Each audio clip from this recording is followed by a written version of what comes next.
Hey guys, David Robinson here. Welcome to the apartment investing journey. I'm really excited about our guest today. Our guest has been influential in my personal journey into the apartment investing space. And I'm excited to have him on and have him share his personal story as well as some of his thoughts on where the market's headed and what's going on in the multifamily space. Paul Moore, welcome to the show. Hey, great to be here, David. Thanks. Yeah, my pleasure. Thank you for taking the time. Just a little bit about Paul. After graduating with an engineering degree and then an MBA from Ohio State, Paul started on the management development track at Ford Motor Company. After 5 years, he left Ford to start a staffing company, which he later sold 5 years later to a publicly traded company. Paul then entered the real estate sector and has, in my opinion, amassed an enormous amount of experience in investing, property management, and development, including a Hyatt hotel and a multifamily housing project. Paul is the co-host of a wealth building podcast, How to Lose Money. Just listened to one of your episodes yesterday. And he's a frequent contributor on Bigger Pockets. If you haven't read some of his articles on Bigger Pockets, make sure you go and search those up.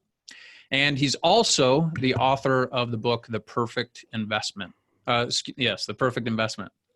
And Paul is also the managing director of 2 commercial real estate funds at Wellings Capital. So, Paul, as I do with all my guests, I want to get your whole story.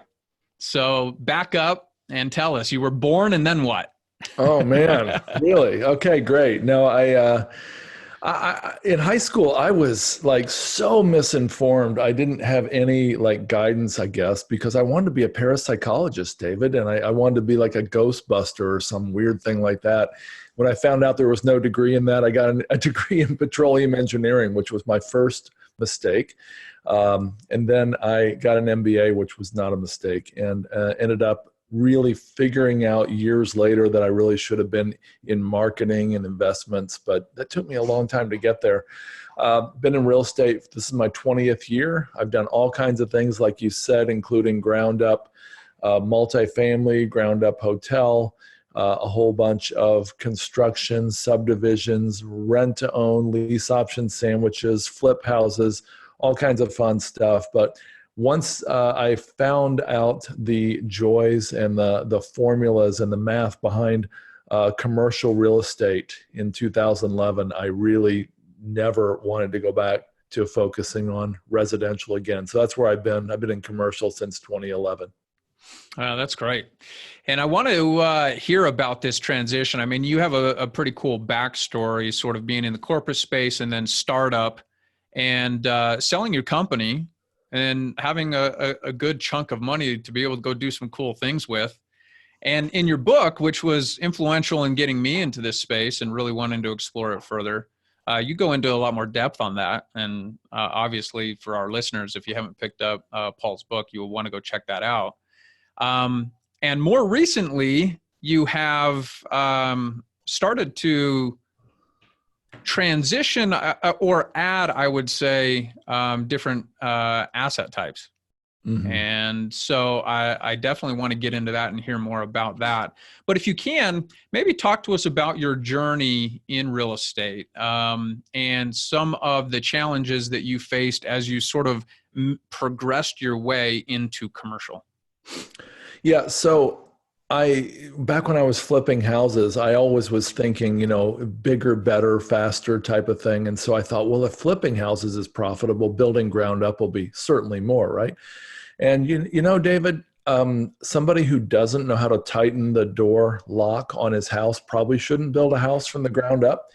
And the subcontractors figured that out pretty quick, that I didn't know what I was doing. So they took advantage of me. I mean, this guy he somehow convinced me to buy him a bulldozer. I don't know how that happened. But at any rate, he still got it somewhere out there, I'm guessing. But at any rate, seriously, it was a big process of learning my unique abilities. And Dan Sullivan, my coach, talks about unique abilities. That's the one or two things that you're really, really good at. You're the only person in your company who should do it. And you should get to the place where you're basically outsourcing or delegating almost everything else. So it took me quite a while to continue to whittle that down. The book, The One Thing by Gary Keller and Jay Papasan really helped me figure that out. And over the last couple of years, I've been transitioning more and more away from doing all kinds of things that I wasn't good at to doing one thing or a couple things that I'm better at. So that journey has taken me, as I said, from residential to commercial real estate, and then within commercial from being an owner, asset manager, down to actually a fund manager, where we're actually we transitioned a couple of years ago away from being an owner / asset manager into being into the role of actually finding best-in-class operators in multifamily, self-storage, and mobile home parks, and actually investing with them and letting them do what they're really, really good at. And our role is basically creating content, talking with investors, and finding these great operators to invest those investor dollars in. Those are our three roles as a company. And you mentioned this concept of unique abilities. If you don't mind sharing, what have you identified over time as your unique abilities, and did you struggle to narrow that down and focus on those areas? Yeah. So in an earlier version of our company, about 5 or 6 years ago, I was starting to realize that my role was better at writing, podcasting, writing books, blog posts, creating content, interacting with investors. And then I had other people who were owners on our team who were more on the asset management side.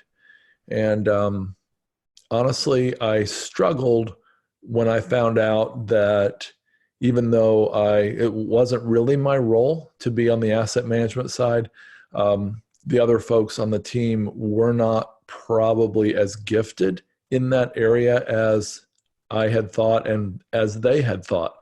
And when the rubber met the road and we had to actually start managing multifamily properties, we found out honestly that that there's, they were able to do it just fine, but their strengths were probably more similar to mine than anything. And I realized that we were sort of a lopsided team. And so that was a struggle to figure out how to sort all that out, to be honest. And did you have to work through that relationship? Did that cause you to reevaluate the partnership and the relationship?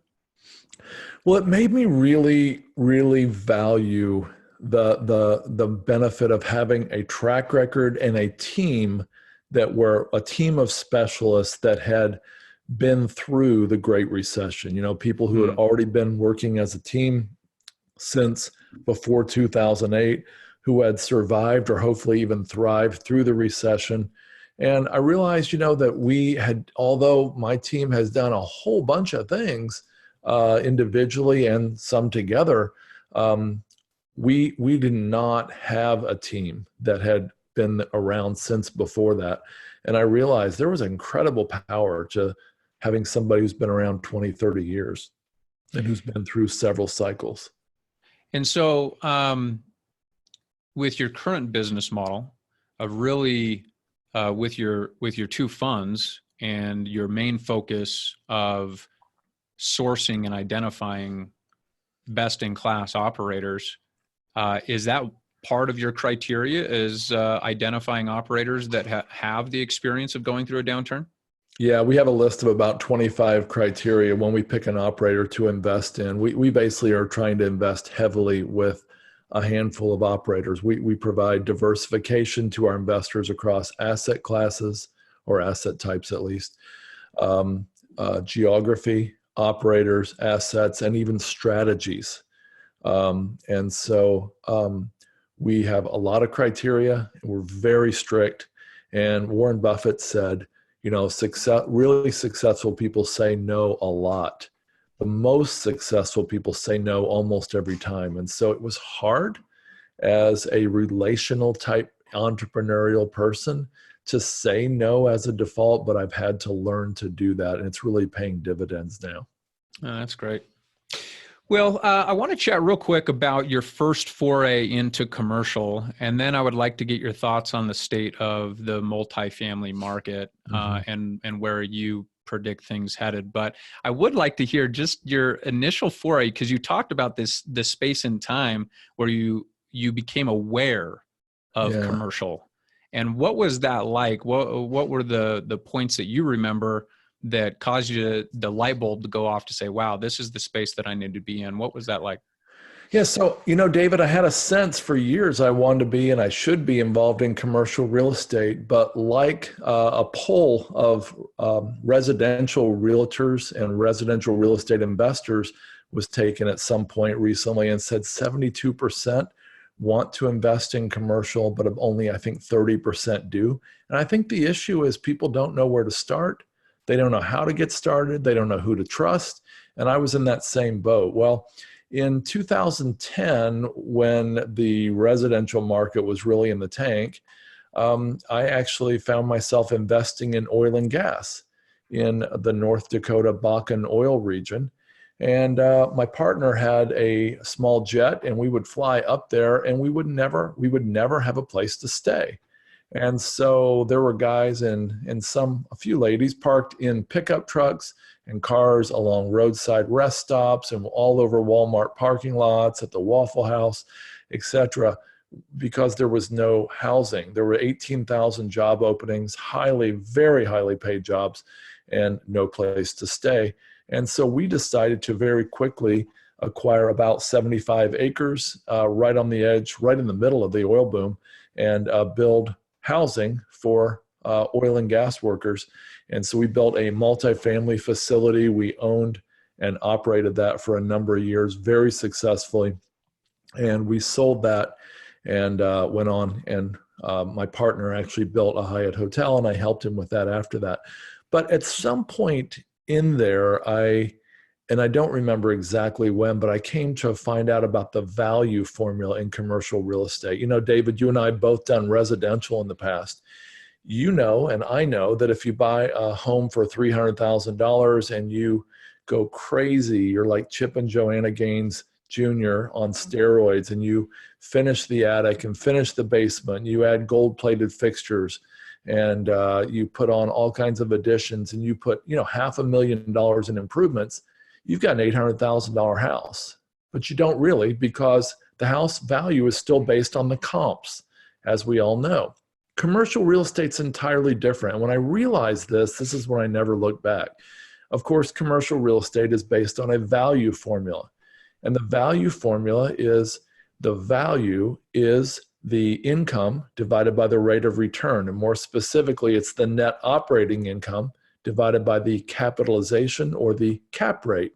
And that formula is kind of the golden formula in commercial real estate. And it basically says that if we can drive up net operating income, and in some cases, if we can compress the cap rate, though that's not always possible, we can significantly increase the value of an asset. And then when you throw in safe leverage, you multiply that increase even further.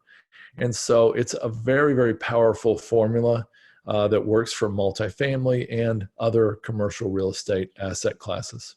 Yeah, love it. And that was my realization as well. I spent a lot of time on the residential side of the business and had a similar experience. And when I realized the power of commercial real estate and how it's valued, that was an aha moment for me. So I appreciate you explaining that so well. So let's talk a little bit about you wrote the book on the perfect investment. You wrote the book. I called it that. And I've also read your article where you had to eat a little bit of crow and sort of Which one? On Bigger Pockets. I'm just kidding.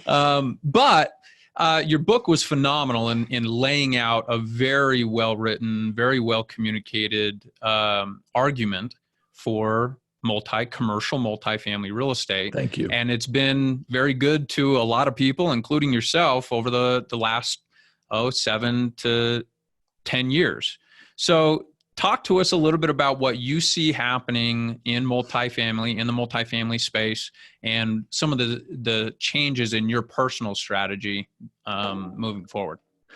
David, the perfect investment is no longer perfect if you can't find a deal that makes sense.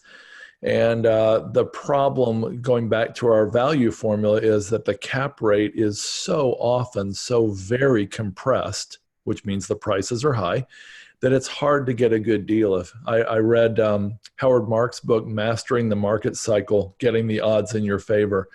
And he says, at this point in the market cycle where we can all see we're 10 years and 8 months into an expansion, which is the record in U.S. history, that we are at a place where we need more than ever to be very, very careful in our acquisition price and our acquisition criteria.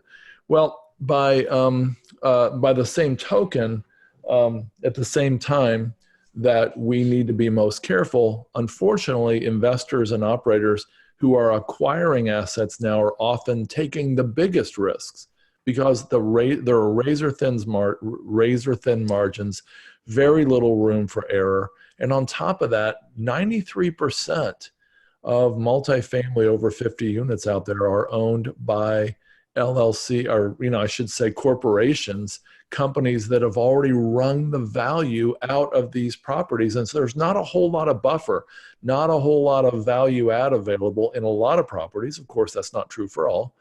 And so it's I think, a pretty risky time. It's a time to be very, very careful in investing in multifamily. And so when did you start to get the sense and start to do some more research and digging into where we're at in the market cycle? And what are some of the steps that you've taken to sort of hedge against that? Great question. So probably in 2014, which was when I made the transition from owning and operating the North Dakota apartments to trying to get into Class B value add multifamily. I think I remember a specific phone call in February or March of 2014, where I was talking to an experienced broker and talking through some of this about the cap rate and everything else. And the crazy thing is it's just kept, as you know, it's just gone up and up and up from there. And the deals that seemed risky and overpriced in 2015 now seem like a really good deal. And I got friends like Michael Blanc, who, I said, Michael, are you sure you want to buy that deal in Memphis? It looks so overpriced. And here he is 3.5 years later selling it for a huge profit. He was right. But, there was no guarantee he'd be right. And buying right now at that same price, there's no guarantee. To me, that crosses the border. And I'm not saying Michael did this, but right now we're at a place where people are not just investing. In some cases, they're speculating. And I think I could prove that. And I don't want to speculate at my point. For those, you can see me on YouTube, I'm actually over 40. And no, I'm actually over 55 now. And I don't really want to speculate anymore. I appreciate that. I know there's a place for it, just not for me. Got it. So talk to us a little bit about this transition, and what have you and your team done to hedge and to create opportunities for yourself? Because it sounds like it's not so much the market as a whole. It's really just the challenge of finding opportunity that match your buying criteria. Because I would assume that you haven't given up entirely on multifamily, that you're still open to multifamily under the right circumstances. Right. Yeah. Chapter 4 and Chapter 8 in my book, The Perfect Investment, go through I feel like a fairly compelling argument for why the demographics and the financial analysis on multifamily make a ton of sense for years, or I would even say decades to come. And honestly, David, if I had $1 million and I had to invest it for 100 years right now in any asset class, and I had I couldn't spread it out, I would definitely invest in multifamily, because I really believe in the very long-term nature. People are still going to be living in these apartments 100 years from now, I'm convinced. And So I don't know where self-storage and mobile home parks will be in 100 years, but at this time, at this point in history, the cap rates are so compressed and there's so few value add opportunities out there that after promising my wife I would never do anything else except Class B value add multifamily, I finally had to go to her a couple of years ago and say, look, if we're going to make any progress here, we're going to have to add some asset classes, or as you say, asset types. That's more accurate. And so we were very surprised to find that self-storage and mobile home parks have a significant amount of meat on the bones. And when I say that, what I mean is that in many cases, there are a lot of mom and pop operators in these two asset types. So for example, there are about 44,000 mobile home parks in the US. We believe about 40,000 are owned by mom and pop operators. Some of them are in the path of growth or in a great location. And they're just it's not so much that they're poorly run, but they're just sort of mediocre in the way they've been run. Basically they had the attitude, if we build it, they'll come. They became friends with the tenants. They were lax in their payment and their collection. They're lax in their marketing. They're lax in their value adds. And some of these mobile home parks can be acquired for a very fair price to the, as regards to the seller, but can be significantly upgraded and a lot of value created. And if you ask in a minute, when I'm done running my mouth here, I can go back and give you an example of some of that value add that you can get in a mobile home park. Now, self-storage is similar. There are 54,000 self-storage facilities in the US. That's more than all Starbucks, McDonald's, and Subways combined. But about half of those, we believe, are run by mom and pop operators, and about 76% are run by small or mom and pop operators, which means that a lot of these are on the path of growth. They might have been built in the late 70s or the 80s. They might be paid off. And there's all kinds of value add opportunities that the current owners are not taking advantage of, that when added can significantly increase the asset value and even more significantly increase the return on equity to the investors. So those are the types of deals we're looking for and finding in these two asset classes that we don't see in multifamily too much at the moment. That's great. And so you mentioned this, and what I love about, and obviously you figured this out some time ago, how the similarities between self-storage and mobile home parks and multifamily. Mm-hmm. And there's a lot of similarities into the value add component and operational efficiencies. What are some of the things that you're seeing on the side of mobile home parks and self-storage with the value add opportunity? What are some of the things that you're seeing that operators are doing to really push the value of these properties up? Yeah, great question. So when I first heard about value add self-storage, I think I laughed aloud. And I was saying, wait, what cabinets? Where are the lighting? Where are the fixtures? Where is the plumbing and bathroom upgrades and carpet and paint? We're talking about 4 pieces of sheet metal, a door, and a piece of concrete. And I was very surprised, David, that I was looking at it all wrong. There are all kinds of value adds in self-storage. So take a typical mom and pop facility. Let's say it's built on 6 acres and it's only using 3. Let's say it's there's no climate control. And let's say they're using some of the area for parking for boats or RVs. Now you go in, the first thing you can do is pretty much with a stroke of a pen, you can add a contract with U-Haul or Penske. Now imagine a $4 million self-storage facility. Let's just say that's $2 million in debt and $2 million in equity, just to make it simple. Okay, start with U-Haul. U-Haul can add $2,000 to $5,000 a month to the bottom line with no significant increase in cost. So let's say that's $3,000 a month. So that's $36,000 a year. $36,000. Remember our value formula. The value is the net operating income divided by the cap rate. So we take $36,000 a year, divide it by a 6% cap rate, and if my memory serves me right, I think that's a $600,000 increase in value. Okay. Now the bankers don't get to share in that. It goes all to the 2 million in equity holders. So the 2 million in equity just went up to, on paper at least, $2.6 million value.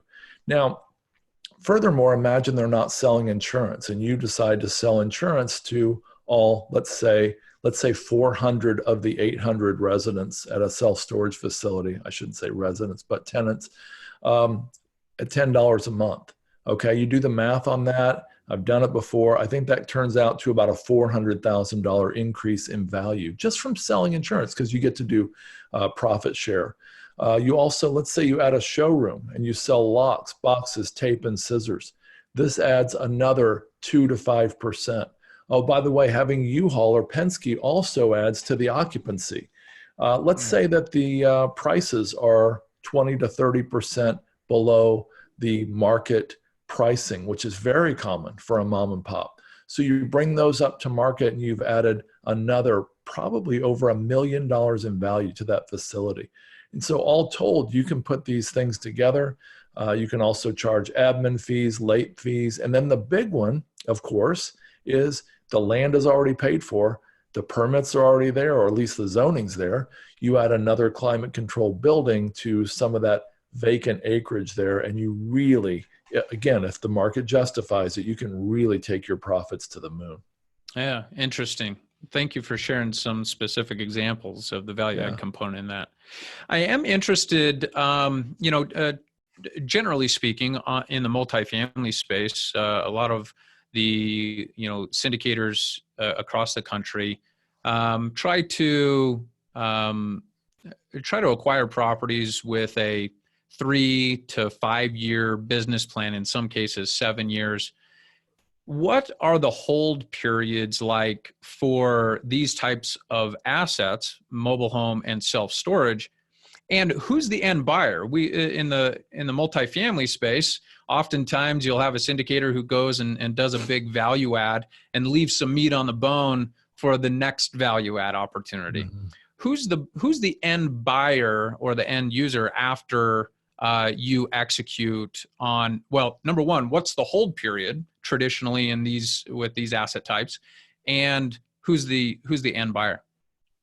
So Wellings Capital tries to diversify across everything I said, but also strategies. We have some operators who want to, like Warren Buffett, buy and hold forever. And we have other operators who want to get in, spend 1 year making value add upgrades, second year enjoying the new level of net income, and the third year marketing it for sale.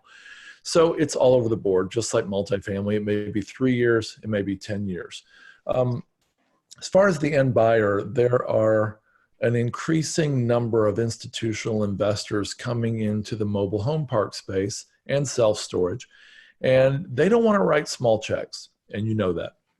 So the problem is mobile home parks are often pretty small checks. They're often, 100, 150 lots, and let's say that's a $5 or $6 or $8 million price tag. They don't often want to go that low. And so one of the beautiful value plays here, just like it is in multifamily in some cases, will be to amass a portfolio of similarly branded and similarly operated self-storage or mobile home parks, put them together in a portfolio, and then sell them to a REIT, a pension fund, or a life insurance company. So while they're not always the buyers, they often are. And of course, for a well-run portfolio, that is the way you get the decreased or the compressed denominator, which is the cap rate in our value formula. And compressing the denominator, the cap rate from, let's say, 7 to, let's say, 5.5% is about, I believe it's a 28% increase in value of the asset right there. Now that 28% sounds good, but it's better than that, because with leverage, that is likely well over 50% appreciation just from finding the right buyer. Wow. Yeah, that's great. So Wellings Capital and your team spend a lot of time identifying quality operators. I'm curious if the operators that you partner with specialize in these particular asset types? Mobile home, meaning do they specialize in just mobile home and just self-storage and just multifamily? Or do you work with operators that do all three or a combination? Yeah, so we have operators that specialize in multifamily, and then others that do self-storage, and others that do mobile home parks. And then we have a couple of great operators who have seen the similarities in mobile home parks and self-storage, and they do both of those. Hmm. And so the largest investments we made last year were with operators who did both. Gotcha. Great. So I want to move into our deal dig segment, and I didn't prep you for this, I don't think, in our conversation beforehand. But you mentioned when we communicated through email, 125, or no, one of your more recent self-storage or mobile home park value add deals. Could we dive into, if you don't have all the specifics right on the top of your mind, that's fine. But I'd like to just go through a specific scenario and break that down for our listeners. Yeah, let's do that. Why don't we go through a self-storage deal that we invested in Texas? So we have our operator has a team of people who work the phones, and they're calling self-storage or mobile home park, mom and pops, typically operators, 8 hours a day, 5 days a week, 4 people. That basically means well over 1,000 calls a week. And they're staying in touch with these people for a long time. In fact, recently they got a call from the niece of a 95-year-old guy who had a very large mobile home park.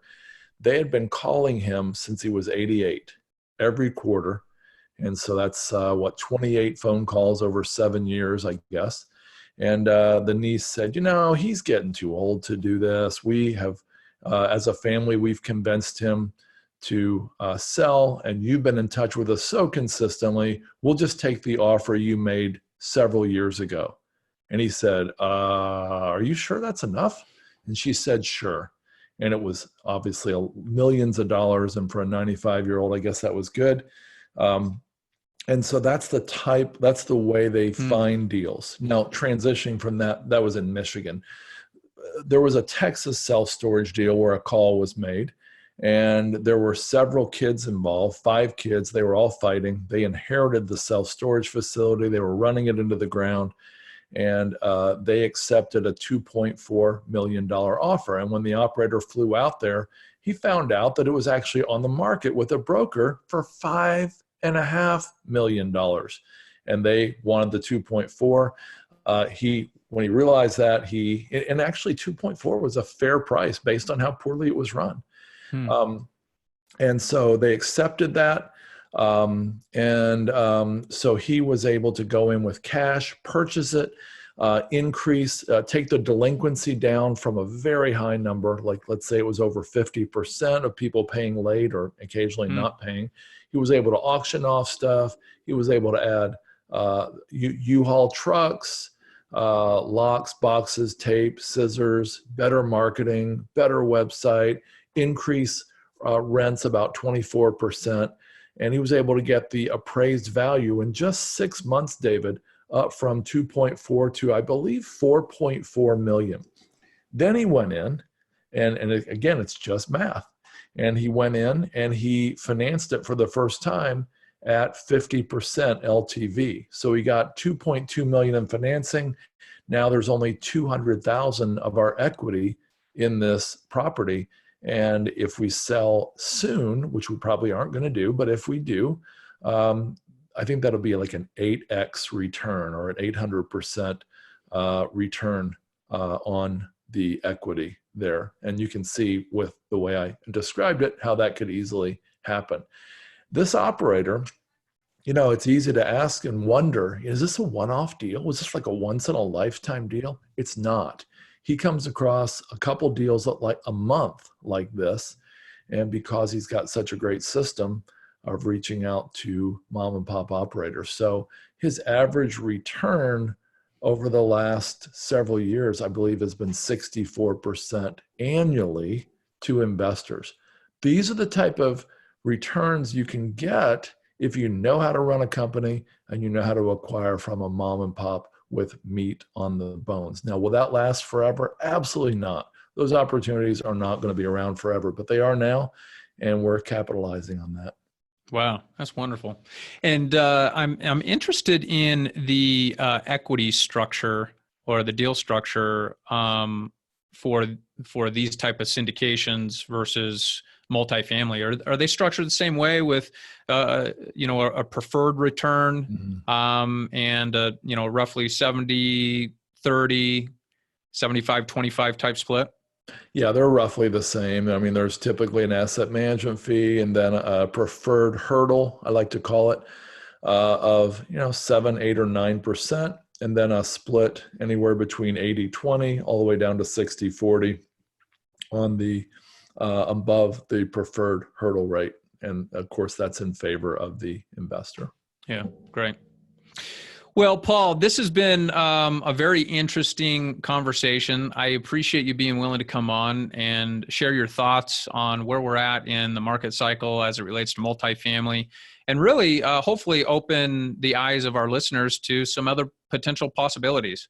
And I would really like to, I'll continue to follow you and see what happens in the future with your diversified investing strategies as it relates to, I can't wait for the next Bigger Pockets post to come out from you talking about the next asset type that you're going to start investing in, depending upon what's going on in the market. And I'll be interested to hear. I'll give you a hint right now. We're actually wondering, what else is recession resistant? We've kind of narrowed down to 2. We think that medical office buildings is one, and we think those are very hard to get into. And we think that those are probably pretty well consolidated as far as ownership, not mom and pop owners. But we think the other opportunity is senior living. And though there are a lot of statistics that would say that seniors do not have the money to afford senior living, based on the strategy that we would be looking at would be something that targets about 1% of a given market, meaning that only a few percentage of the whole market would have to have the money to afford this type of senior care to make it work. And so check back with me in a year or two, and we may have added that to our portfolio. Great. Well, Paul, we need to start winding down here. I've got 3 final questions for you. You ready? All right. Okay. What's the biggest mistake that you've made in your real estate investing journey that we could all learn from? Yeah, the biggest mistake turned out to be one of my favorite stories. I didn't know the difference between speculating and investing. And as I've said often, speculating is when your principal is not at all safe and you've got a chance to make a return, and investing is when your principal is generally safe and you've got a chance to make a return. And it's fine to do either as long as you know cognizantly what you're doing. And I confused the two. And so I speculated on a very expensive piece of waterfront property once that I was pretty sure we'd be able to subdivide into 5 1-acre lots. It was a 5-acre parcel, and found out later that that was not possible. And anyway, there was a long process. I've talked about it on other podcasts. We eventually were able to subdivide that. It put me a couple $1 million in the hole for a while, and going into the Great Recession. But eventually that turned out pretty amazing. But that was, I think, the worst, when I had my back to the wall, the worst individually for sure. And what's the biggest win you've had so far on your real estate investing journey? Honestly, it was what we're doing now, expanding out into these other asset classes and staying in our lane as a fund manager, and diversifying across these various asset types, operators, geographies, and assets. Last question for you. What's the best advice you have for someone who's just starting their real estate investing journey? Yeah, depending on where you are in the journey, my new book on self-storage investing that's coming out from Bigger Pockets has 7 different paths to get into commercial real estate. And I think for somebody just starting out, it would be, I believe it's path number 7 of the 7. And that would be to find either a paid coach or to find a mentor. Wouldn't be necessarily something you would pay for, but where you would just apprentice yourself out, learn all you can, become indispensable to them, and then hopefully have a chance to partner with them when the time is right. So I think that would be my best advice if you're starting out. Great. And when does that book come out? I believe it'll be May or June of 2020. So probably 3 to 4 more months. Okay, great. Well, Paul, you've been gracious with your time. I want to be respectful of that. And I really appreciate you spending the time with us to share your thoughts on the industry and these 2 different asset classes. And you're just a wealth of knowledge, and you contribute a lot of that knowledge to the industry as a whole. And so I appreciate you doing that. Is there anything else that you would add, or that I should have asked you that maybe you would add to our listeners today? You know, I mean, the thing, when I usually get that question, I usually talk about, again, just understanding the difference between investing and speculating. I can't overstate this. You know, if you continue to play double or nothing with your assets, you'll end up on nothing at some point. You'll have nothing left to double. I think the problem, David, is that as entrepreneurs, and especially for those of us who are Americans, we are an optimistic bunch. And sometimes we confuse our entrepreneurial journey with our investing journey. Our entrepreneurial journey is one of taking risks, striking out, new horizons, all that. But investing is often very different from that. Warren Buffett was asked by Mark Zuckerberg, you know, he said, "Hey, Warren, your strategy is not that complicated. Why doesn't everybody just imitate you?" And Buffett laughed and said, "Oh, no. Nobody wants to get rich that slow." Well, Warren's done pretty well for himself. In fact, my next book I'm working on is Warren Buffett's Rules for Real Estate Investors. And I'm really excited about as I continue to plow through that and learn from this amazing man. And so I would just say, just be very cautious and be very careful with your investing, and don't speculate unless you want to take a little portion of what you have.